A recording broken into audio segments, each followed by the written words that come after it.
High everyone, welcome to my channel Shalma cooking and tips. আশা করছি আপনারা সকলে ভালো আছেন, আমিও ভালো আছি। আজকে আপনাদের সাথে শেয়ার করব প্লেন খোসকা পোলাও। তো এই খোসকা পোলাও রেসিপিটা কিভাবে বানালাম সেটা আপনাদের সাথে শেয়ার করব, চলুন তাহলে। তো খোসকা পোলাও বানানোর জন্য এখানে আমি এই কাপ অনুযায়ী চাল নিয়ে নিচ্ছি, বাসমতি রাইস।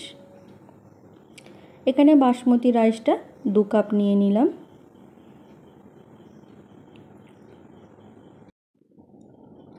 এই বাসমতি রাইসটা ভালো করে ধুয়ে নেব, নিয়ে 30 মিনিটের মতন ভিজিয়ে রেখে দেবো।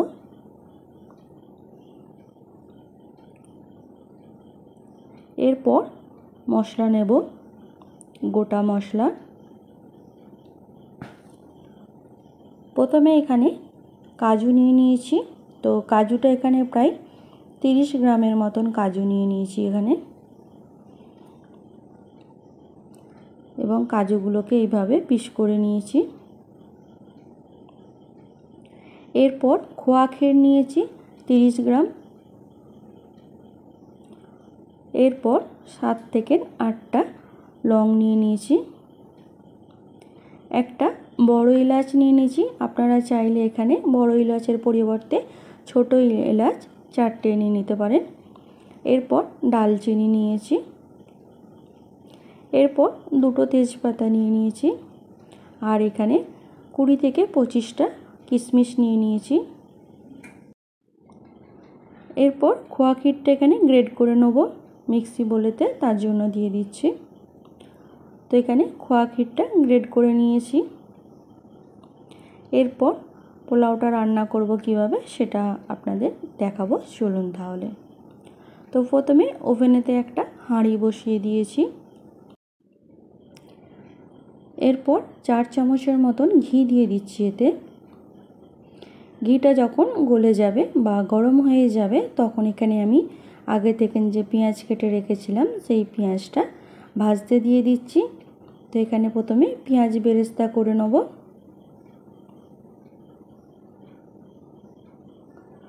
পেঁয়াজটা যখন এইভাবে ব্রাউন কালার হয়ে যাবে তখন পেঁয়াজগুলো ভাজা হয়ে যাবে। ভাজা হয়ে গেলে এইভাবে একটা প্লেটে তুলে রাখবো। এরপর ওই ঘিয়েতেই আমি 2টো তেজপাতা, ডালচিনি, এলাচ, লং, এরপর কাজু আর কিশমিশ দিয়ে দিচ্ছি। দিয়ে সবগুলোকে একসাথে ভেজে নেব। আজকে আমার চ্যানেলে যারা নতুন এসেছেন, ভিডিও দেখছেন, ভিডিওটি ভালো লেগে থাকলে আমার চ্যানেলটা সাবস্ক্রাইব করবেন আর নোটিফিকেশানটা অন রাখবেন। আমি যখনই কোনো ভিডিও আপলোড করি না কেন আপনাদের কাছে নোটিফিকেশান পৌঁছে যাবে। ছোট্ট একটা লাইক করবেন, বন্ধুদের মধ্যে শেয়ার করতে ভুলবেন না, সাথে কমেন্টও করবেন। তো এইভাবে আমি কাজু কিশমিশ সব মশলাগুলোকে একসাথে ভেজে নিলাম। ভেজে নেবার পর এখানে চালটা পানি ঝরিয়ে বা জল ঝরিয়ে শুকনো করে রেখেছিলাম। রেখে তারপর আমি চালটাকে ভালো করে ভেজে নেব ঘিয়ের মধ্যে।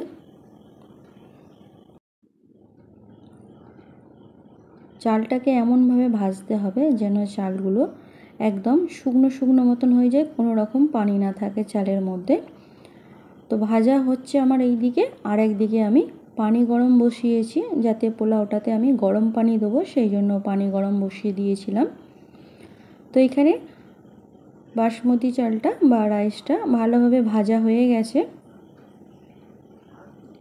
এরপর এখানে আমি যেই কাপ অনুযায়ী চালটা নিয়েছিলাম সেই কাপ অনুযায়ী পানি দিয়ে দেবো, গরম পানিটা। তো এখানে প্রায় 4 কাপের মতন গরম পানি দেবো। যখনই পোলাও বানাবে তখনই গরম পানি অতি অবশ্যই দিতে হবে।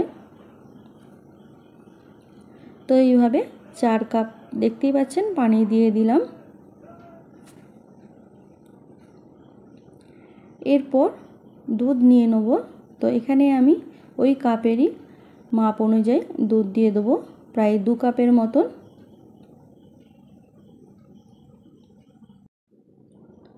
পানির মাপটা সঠিক অনুযায়ী হলে তাহলে পোলাওটাও ঠিক ঝরঝরে শুকনো পোলাও হবে। তো এইভাবে দুধ আর পানি আমি এখানে প্রায় 6 কাপের মতন দিয়ে দিলাম। তো আপনারা যখনই পোলাও বানাবেন যেই মেজারমেন্ট অনুযায়ী চালটা নেবেন সেই অনুযায়ী পানি আর দুধটা মিক্স করতে হবে। তো এইভাবে সবগুলো একসাথে মিশিয়ে নিলাম। নেবার পর এখানে আমি লবণ দিয়ে দেবো। লবণটা এখানে 2 চামচের মতন দিয়ে দিচ্ছি।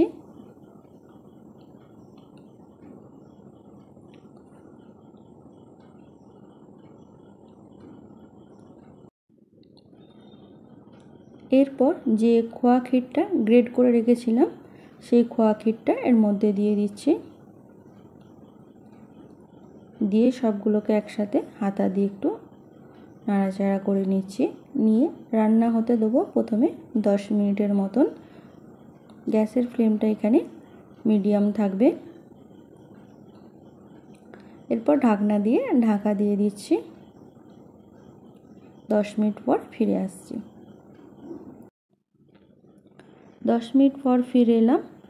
এখানে পোলাওটা অর্ধেকটা রান্না হয়ে গেছে। এই সময় এখানে আমি 2 চামচ চিনি দিয়ে দিচ্ছি আর 1 চামচ এলাচ পাউডার দিয়ে দিচ্ছি। দিয়ে সবগুলোকে একসাথে মিশিয়ে নেব। যেহেতু এটা খোসকা পোলাও বানাচ্ছি একটু মিষ্টি মিষ্টি ভাব আসবে বা একটু মিষ্টি মিষ্টি লাগবে খেতে, সেই জন্য এখানে আমি একটু চিনি দিয়ে দিলাম। এরপর যে পেঁয়াজটা বেরেস্তা করে রেখেছিলাম বা ভেজে রেখেছিলাম সেই পেঁয়াজ বেরেস্তাগুলোর মধ্যে দিয়ে দিচ্ছি। দিয়ে আবার ঢাকা দিয়ে 5 মিনিটের মতন দমে দিয়ে দেবো।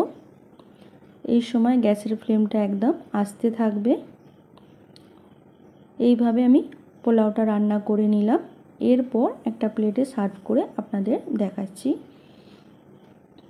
তো এইভাবে ঝরঝরে পোলাও বানিয়ে নিলাম এবং একটা প্লেটেও সার্ভ করে আপনাদের দেখিয়ে দিচ্ছি।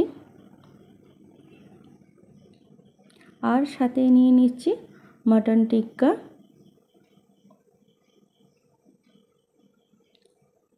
আর আলুর কোরমা নিয়ে নিয়েছি। আজকে তাহলে আপনাদের সাথে শেয়ার করলাম প্লেন খোসকা পোলাও। আপনারাও একবার অতি অবশ্যই এইভাবে বাড়িতে বানিয়ে দেখবেন, খুবই ভালো খেতে হয়। ভিডিওটি ভালো লেগে থাকলে ছোট্ট একটা লাইক করবেন, কমেন্ট করবেন, শেয়ার করবেন। আজ এই পর্যন্তই। আবার আপনাদের কাছে নতুন একটা ভিডিও নিয়ে আসবো। সেটা রেসিপির ভিডিও হতে পারে বা ব্লগস ভিডিও হতে পারে বা কোনো টিপস ভিডিও হতে পারে। ভালো থাকবেন, সুস্থ থাকবেন। Thanks for watching my video. Take care.